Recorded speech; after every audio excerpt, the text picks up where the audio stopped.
Now, whether you're a new school cyclist, an old school cyclist, or you're just a fan of racing, there's a high probability that you have heard of Zwift. It's the online platform that makes fun fast, or fast. I don't know what the current marketing tagline is, but what I do know is that you can't watch a Grand Tour, a Classics race, or any cycling content on YouTube without being served at least 32 Zwift ads along the way. That's kind of one way they managed to break the $1 billion barrier for the company's value. In 5 short years, the platform's gone from a handful of beta testers to revolutionising how we train indoors. Now, if you like it or not, Zwift is here to stay, so I thought I'd take a look at how Zwift became a $1 billion company. Right, so before we take a look at the Zwift timeline, I thought I'd share with you my experience of Zwift. A few of you may know that I've worked closely with Zwift over the past few years. Now, I jumped on Zwift while it was still in beta, however, I did miss out on the Jarvis Island experience, but from the moment that I jumped on my old watt bike, I knew this platform had huge potential, and a YouTube video I made actually caught the eye of the people at Zwift, and that's kind of how my relationship started with them. Since then, I've made content on my channel for them, although the majority of my content that you see on the channel is completely off my own back. I was actually in one of Zwift's early ads as well. I don't know if you ever saw that. See this? Remember that? And that was the first time I actually got to meet the CEO, Eric. As well as that, I presented one of the first ever live streams Zwift did during the Tour de France back in 2016, I think it was, with Trek Segafredo. And more recently, I've been the presenter alongside the Wahoo and Zwift Crank It Up crew while we've been traveling the whole of Europe. Well, we did back in 2019. Sad times. All that being said, listen, I've never been afraid to give my opinion on Zwift, whether that has been good or bad, and they respect that, and I respect them for that. Now, the Zwift story starts back in April of 2012, where the lead programmer for Zwift, John Mayfield, was developing his own 3D training program as a bit of a hobby project to his career as a graphics engineering programmer. Over a year and a half later from starting that project, Eric Min would eventually reach out to John Mayfield after seeing a thread over on the Slow Twitch forum which Mayfield had posted. And looking back at this 8 years later and seeing from where this huge platform was originally born, it's a pretty amazing sight. Mayfield even mentioned at the bottom of the post saying, I probably should turn this into a product, but for now it's just something used by me. Now, this post coincides with Eric actually trying to create something for indoor cyclists who spend 6 months of the year riding aimlessly on a turbo trainer.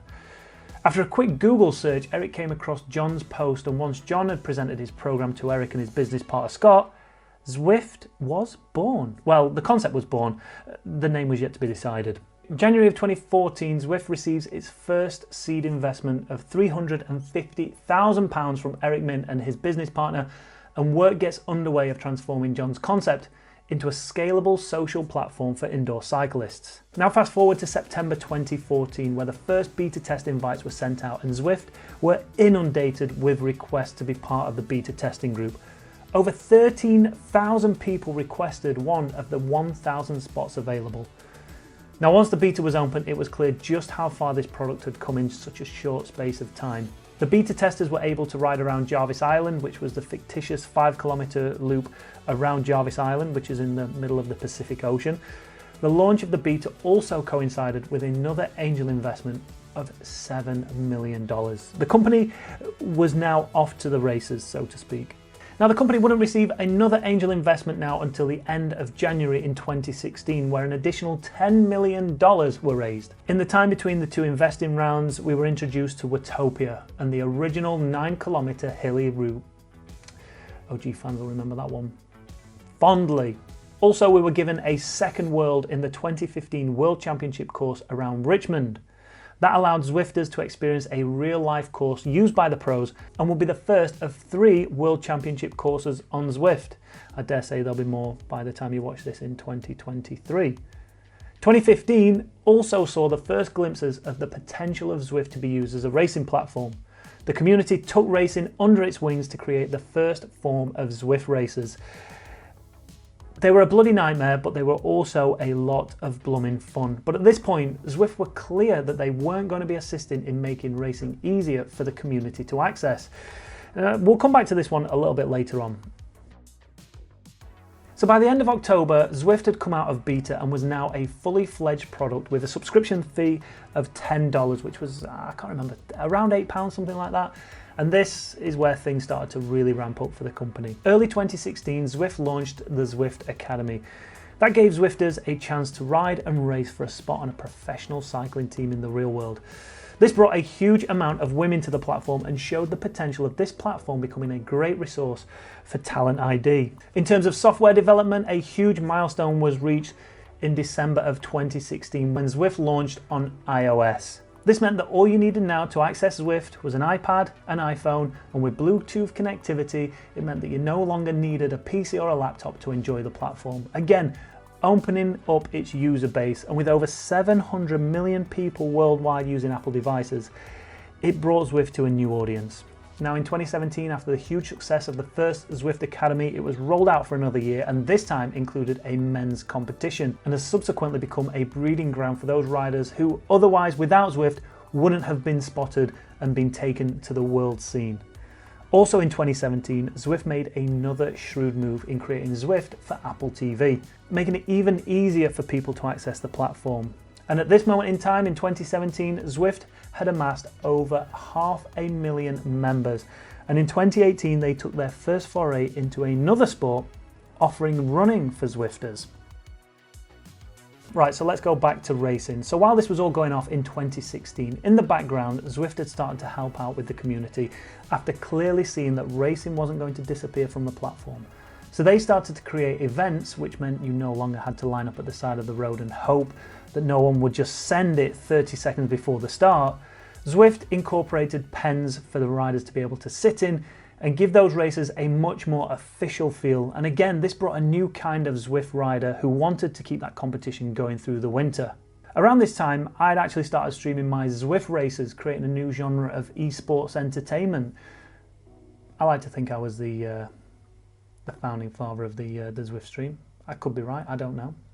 Leave your comments down below, was I? I think I must have been bloody close. Anyway, a few years pass and events grow, they become more and more popular, and Zwift see this, and on their next series of funding in 2018, they aim that investment on the esports side of the platform, gaining $120 million of investment to build the esports side of the business. They employed Craig Edmondson as CEO of Zwift Esports, and they start teaming up with one of the most successful race series on the platform, KISS, creating the first ever professional cycling esports league, inviting professional riders to participate. This appointment of Craig Edmondson was short-lived as he, amongst other Zwift employees, were laid off in March of 2020. And this was a strategic reshuffling of Zwift HQ so they could concentrate more on the hardware. Zwift are trying to take a holistic approach when it comes to indoor training by funneling money into the development of hardware, which brings us to September 2020, during one of the most volatile times for companies and investors. They managed to secure $450 million in another round of investment, taking the company's value to the crazy height of $1 billion. That's a crazy amount of money. To think that only 8 years ago, this was nothing more than a little bit of fun for John Mayfield to help with his training. Still a long way off the Peloton model that they're clearly chasing after. But even through all that happening, what was it that took Zwift into the stratosphere beyond its competitors? Well, first off, it's a good product. It's a solid product and was one of the first to market. But beyond that, the only reason I think Zwift became the behemoth it has is down to marketing. Now, according to Media Radar, Zwift spent just under $100 million on marketing across digital, print and national TV last year, which when you add in the influencer, the athlete and team sponsorships, must be in excess of $100 million a year. And essentially that right there is how they grew this company to $1 billion valuation. Good old marketing. Making sure that that tagline and theme tune was stuck in your head on cold winter's days when you couldn't go riding on your bike outdoors. Throw in that professional riders, you got the likes of Mo Farah promoting it, Geraint Thomas, Mathieu van der Poel, Lucy Charles Barkley, and when you put all that together and you've got all that money, it's only a matter of time before you hit the crazy heights of $1 billion.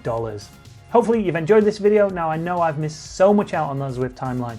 So again, leave your comments down below and let me know your favorite Zwift moment or experience. And if you're new to the channel, be sure to check out all my other Zwift content to hopefully make your experience on the platform a little more fun and hopefully a little bit easier. And all that's left for me to say is make sure you hit that like button, hit that subscribe button, hit that notification bell so you know when we go live with our videos, and hopefully I'll see you on Zwift for a ride soon.